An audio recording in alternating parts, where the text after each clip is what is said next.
warahmatullahi wabarakatuh. Selamat siang teman-teman semuanya. Di siang hari ini saya akan membahas tentang everything is energy, dimana semoga nantinya teman-teman lebih memahami bagaimana yang sebenarnya hidup itu adalah yang tidak terlihat atau energi itu sendiri, dan apa yang kita lihat itu hanya sarana pemicu supaya kita menyadari penuh bahwa sesungguhnya bukan tentang apa yang kita lihat, tetapi lebih pada apa yang energi dibawakan oleh apa yang kita lihat. Contohnya, misalkan saya dulu waktu kecil ketemu dengan orang A. Saya misalkan waktu kecil saya pernah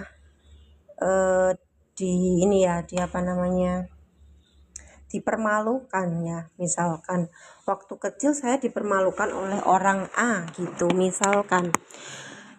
Nah, kemudian ketika saya waktu kecil saya tidak menerima dan saya itu memendam itu ya, bahwa sebenarnya saya itu pengen menangis, saya bersedih karena saya pernah diolok-olokin gitu waktu kecil. Nah, saya pendam nih misalkan ya. Jadi saya memendam energi kesedihan misalkan, atau kekesalan misalkan ya, atau rasa takut misalkan di waktu saya kecil dari orang A ya. Nah, itu kan waktu kecil itu sudah kesimpan ya teman-teman ya. Bahwa saya akan membahas tentang bagaimana penyimpanan energi itu terjadi di dalam diri kita. Nah, pertama kali terjadinya sebuah energi yang sudah menyumbat dalam diri kita, yang pertama yaitu dari persepsi kita. Jadi waktu saya kecil teman-teman, ketika saya masih kecil, kemudian misalkan saya diolok-olok sama teman gitu ya. Nah, kemudian saya itu nggak berani mengutarakan dan saya memendam rasa kesal itu. Jadi rasa kesal itu ya itu tidak bisa terbuka, dia memendam nih di tubuh saya ya. Dan otomatis semesta itu tuh harus menghadirkan kejadian yang sama persis supaya saya ya bisa mengalirkan rasa itu ya, bisa menerima rasa itu, bisa mengakui rasa itu. Nah, ketika saya sudah diolok-olok oleh orang A atau teman namanya A ya, itu kemudian ketika saya SMP, SMA seperti itu ya, atau ketika saya ya di perjalanan kehidupan, saya ketemu lagi dengan orang yang berbeda. Saya ketemu lagi dengan orang yang berbeda, teman-teman, tapi rasanya sama. Apa itu? Ya itu tadi, rasanya adalah ketika saya ketemu dengan orang yang berbeda, saya sama persis rasanya yang ada di dalam diri saya itu persis ketika waktu kecil itu. Jadi ketika nanti kita itu lebih peka ya terhadap semuanya, kita itu akan tahu dari mana sih kejadian yang sekarang ini hadir, dan semua itu pasti akarnya dari waktu kita kecil ya. Jadi energi itu hanya berpindah-pindah tempat saja ya, ini bukan tentang sosok manusia atau orangnya. Makanya kenapa ketika kita menghindari orang A, nanti kita akan ketemu lagi orang yang berbeda tapi energinya sama. Maka disinilah saya selalu mengatakan kepada ya teman-teman semuanya dan mengingatkan kepada saya sendiri ya, bahwa semua ini bukan tentang orang wajahnya itu, bukan, tapi tentang energi yang kita pendam di dalam diri kita karena sebuah kejadian di masa lalu, dan kita sekarang tuh harus menghadapi rasa itu ya. Kita harus menghadapi rasa itu, harus mengakui, harus penerimaan terhadap semua rasa itu. Nah, untuk mengakui dan menerima rasa itu, kita perlu yang disebut dengan memahami dulu ya. Jadi tidak akan bisa kita itu menerima sesuatu tanpa kita mengenal dan memahami itu semuanya. Ya, jadi kita tahu dulu alurnya. Nah, ketika ada pemicu trigger di luar diri kita, maka akhirnya kita itu tidak keluar ya untuk melihat dianya, bukan orangnya, tapi benar-benar melihat energi yang dia bawa yang memicu aku apa nih. Dan itulah rasa di dalam diri kita, itulah yang sudah menyimpan di tubuh kita, yang harusnya dia itu mengalir. Ya, harusnya energinya itu mengalir, harusnya itu regulasinya energi tubuh itu yang awalnya menyumbat, dia itu harusnya mencair lagi atau ya mengalir ya. Nah, ketika kita mengakui semua rasa itu bahwa oh aku ternyata sakit hati ya, oh ternyata dalam diriku ini ada yang sakit hati, oh ada yang sedang merasakan marah, oh ada yang merasakan takut, oh kenapa kamu seperti itu ya, kenapa kamu takut ya, oh kamu tuh sedih, kenapa sedih. Nah kita yang sadar dan menanyai itu, karena semua rasa itu kan di dalam diri kita ya. Dia itu sosok anak-anak yang terluka di dalam diri kita. Yang harusnya kita itu tidak terlena di situ, tidak terbawa arus, tapi kita itu yang memahami mereka. Sehingga ketika kita hadir untuk memahami mereka, maka mereka itu akan mengeluarkan segala rasanya, mereka akan berbicara, ya mereka itu mempunyai ruang untuk aman gitu ya. Akhirnya apa? Yang terjadi anak kecilnya di dalam diri kita yang luka tadinya itu akan sembuh. Ya, dia akan sembuh dengan sendirinya. Ketika kita punya pola seperti itu tadi. Makanya kenapa semua ini bukan tentang di luar kita ya. Semua ini benar-benar tentang di dalam diri kita sendiri. Dan ketika kita sudah selesai dengan di dalam diri, maka di luar diri itu pun akan juga berubah. Karena kita juga paham ada hukum cermin ya, bahwa cermin itu di luar diri kita ya, itu kan memantulkan kan ya. Jadi cermin itu kalau nggak ada pantulannya, juga nggak akan ada sebuah kejadiannya, nggak akan ada gambarannya di dalam cermin itu. Ya, jadi nanti kita berproses untuk terus menyelami di dalam diri kita supaya akhirnya semua energinya akan mengalir dengan lancar kembali. Karena selama ini kan kita sudah kayak menahan ya, kayak sudah menahan terus, menahan terus sampai tebel banget. Ya, menahannya itu benar-benar sampai tebal gitu. Nah, ketika ketebalan tubuh energi kita itu ya yang sudah selalu menolak dari dulu sampai sekarang, itulah yang membuat kita terasa jauh. Jiwa kita itu terasa jauh, jiwa kita itu terasa bingung, jiwa kita terasa kayak hampa, kayak nggak bisa merasakan kenikmatan hidup ini seperti itu. Dan itu rasanya itu memang aneh-aneh ya. Makanya kenapa itu kan wilayahnya adalah wilayah psikologi atau jiwa. Disitulah kan nggak kelihatan ya teman-teman ya. Kalau misalkan apa namanya tangannya yang sakit kena darah, ada darahnya ya, mungkin kita ya udah dikasih obat gitu ya udah sembuh nih gitu.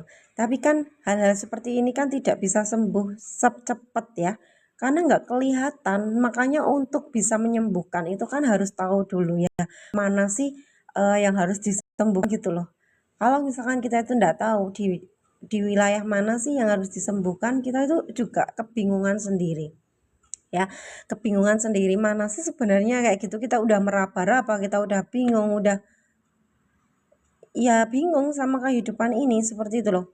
Makanya itu kan harus urut ya, harus urut perlahan-lahan seperti benang yang sangat kusut sekali. Nah, benang yang sangat kusut sekali itu kan harus pelan-pelan untuk diurai ya.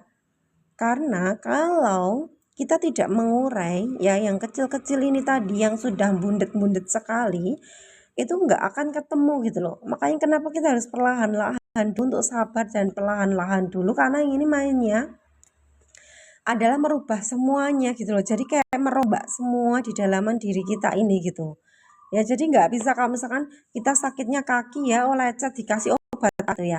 Tapi kalau tentang jiwa ya, tentang mental, tentang jiwa seperti ini tuh benar-benar harus perlahan-lahan sampai akhirnya ketemu titiknya mana. Karena lapisannya sudah banyak banget ya, lapisannya itu banyak banget ya teman-teman ya, lapisan sudah berlapis-lapis, sudah wow luar biasa seperti itu. Makanya teman-teman harus sabar ya, harus sabar perlahan-lahan, harus sabar perlahan-lahan, nggak bisa dicepetin ya, karena ini adalah akumulasi dari puluhan tahun yang lalu yang sekarang itu meledak menjadilah seperti ini, kebingungan. Dan ketika teman-teman bercerita sama orang yang tidak paham, teman-teman akan dihakimi ya. Oke, jadi pesan saya kepada teman-teman semua yang mungkin sekarang sedang merasakan mental yang sangat down banget, atau jiwanya teman-teman kayak terguncang banget, bingung arah hidup, kayak aku jauh nih sama jiwa aku seperti itu ya, dan itu banyak sekali ya rasanya. Teman-teman ya jangan pernah bercerita kepada orang yang sembarangan gitu, karena itu juga salah satu pemicu teman-teman nanti akan down sekali ya, karena tidak semua orang itu paham, dan hanya orang-orang yang praktisi saja atau orang yang pernah mengalami yang akhirnya bisa memahami itu. Oke, jadi supaya tidak menambah downnya mental, Ya, cari ruang aman. Oke, carilah ruang amanmu. Ya, ketika kamu sudah mendapatkan ruang amanmu di situ, maka itu akan lebih mudah membuat penyembuhan mental itu akan terjadi dengan mudah. Nah, untuk teman-teman semuanya, jika memang mungkin teman-teman yang sedang terguncang jiwanya dan bingung sama akar masalah kehidupanku itu seperti apa, seperti itu ya, teman-teman bisa ikut. Saya ada sebuah kelas namanya kelas eksklusif ya. Eksklusif nih benar-benar kayak pendampingan setiap hari sampai mengurai akarnya teman-teman semuanya sampai ketemu akar itu, dan kemudian teman-teman nanti akhirnya gampang untuk masuk pada kondisi penerimaan dan akhirnya lebih mudah untuk selesai gitu loh, menyelesaikan masalah kehidupan itu. Atau di wilayah mentalitasnya ya, mungkin kita awalnya itu kayak yang bingung sama hidup, lama-lama tahu arahan hidup seperti itu ya. Bisa silahkan untuk WA ke nomor saya 085647247537, atau teman-teman boleh DM di TikToknya Zero Ismi ya.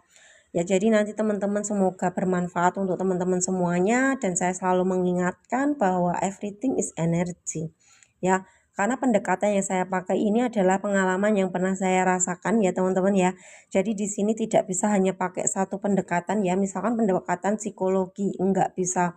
Ya, jadi ini benar-benar pendekatannya banyak ya teman-teman ya, pakai pendekatan psikologi, pakai pendekatan tentang spiritual juga iya. Jadi perpaduan dari ilmu, banyak keilmuan ya, yang akhirnya nanti teman-teman akan paham dan bisa mudah untuk menyelesaikan masalah mentalnya teman-teman gitu. Karena lapisannya itu banyak sekali, maka kita akan mengurai dulu satu demi satu sampai lapisannya, sampai di lapisan pikiran itu benar-benar paham dan menerima, sampai akhirnya barulah kita akan masuk ke wilayah tubuh ya.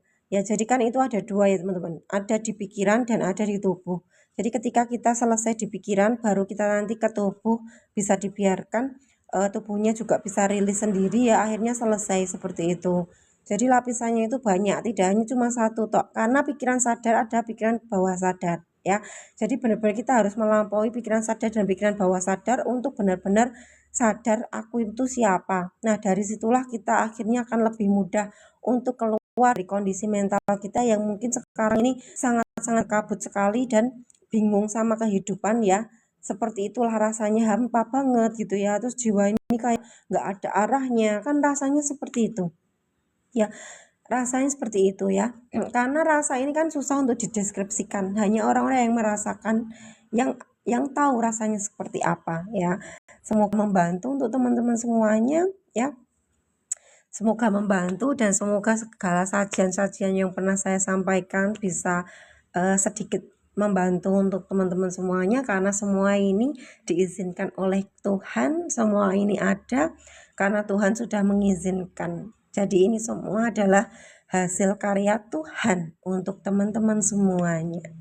Terima kasih banyak. Selamat siang. Assalamualaikum warahmatullahi wabarakatuh.